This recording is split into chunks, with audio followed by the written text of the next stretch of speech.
Hello, Scorpio, Sun, Moon, Rising, and Venus signs. Kamusta kayo?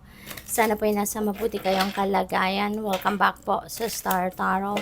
At kung bago kayo rito, welcome din po kayo. Please subscribe, like, share my videos, and leave me a comment kung nakaresonate po kayo. Thank you. Tignan natin kung ano mga paunang mensahe sa inyo ng universe. We have the Nine of Swords. Ayan. So, ang iba sa inyo dito, no?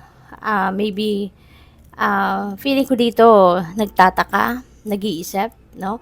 Bakit nangyayari sa akin ang mga nangyayari sa akin sa ngayon? Maybe there is anxiety, there is self-doubt, takot, guilt, no? Na halo-halo, no? Mixed emotions, mixed of negative emotions siguro dito ang nararamdaman ninyo.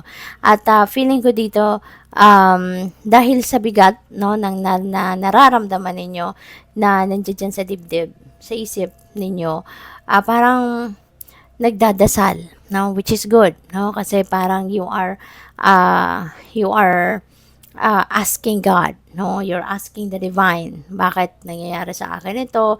Bakit yung mga kung ano, or baka nagdadasal din kayo, nabigyan kayo ng enlightenment, 'di ba? Bigyan kayo ng clear direction.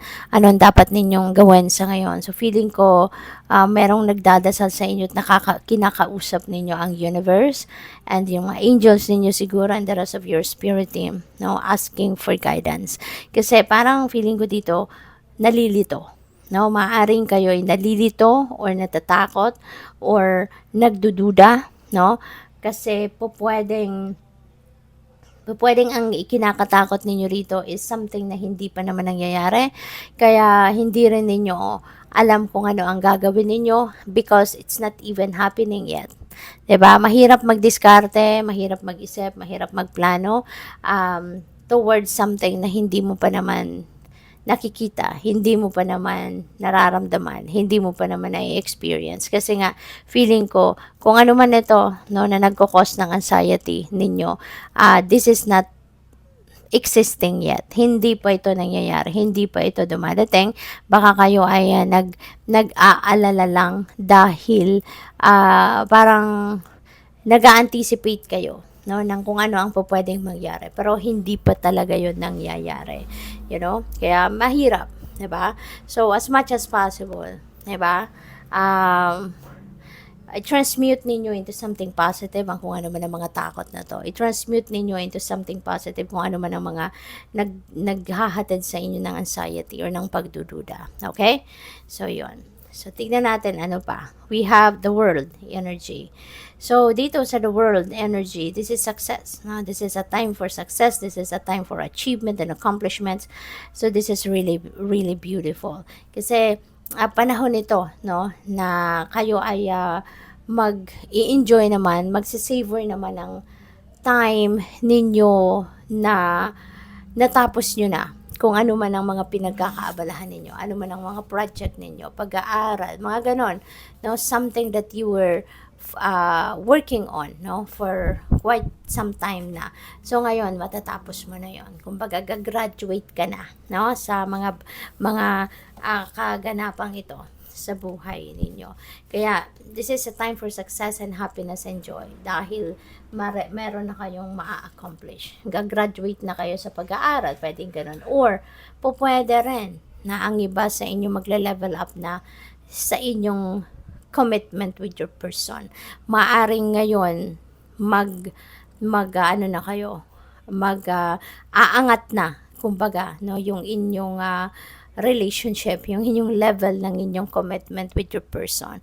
Pwedeng meron na mag-aasawa, meron na mai-engage, no, magsasama na, pwedeng ganun. This is also a beginning energy, kaya maaaring meron kayong sisimulang bagong kaganapan dito. Bagong endeavor, bagong venture, bagong plano, bagong ideas, something like that. Good luck. And travel. No, Scorpio, maaaring ang iba sa inyo is going to travel. Star, napakaganda. This is wish fulfillment energy.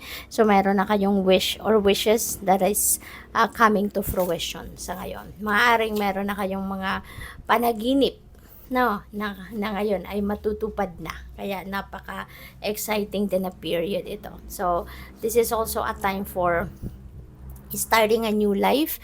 Meron talagang new beginning na mangyayari dito. Magsisimula kayo ng bagong ganap, bagong chapter sa buhay ninyo. Kaya good luck sa iyo. This is a time for healing, no? Maaaring etong sitwasyon na to na medyo nahihirapan kayo will be healed.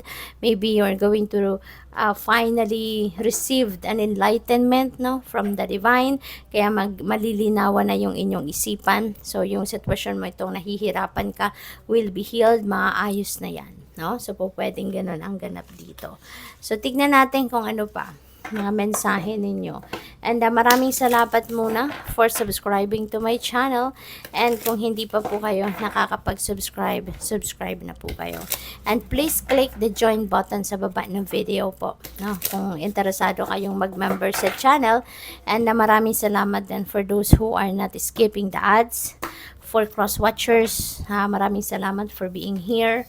And also, pwede nyo na rin ma-access, no, yung readings natin sa podcast, no, through podcast sa ating YouTube Music app. Thank you.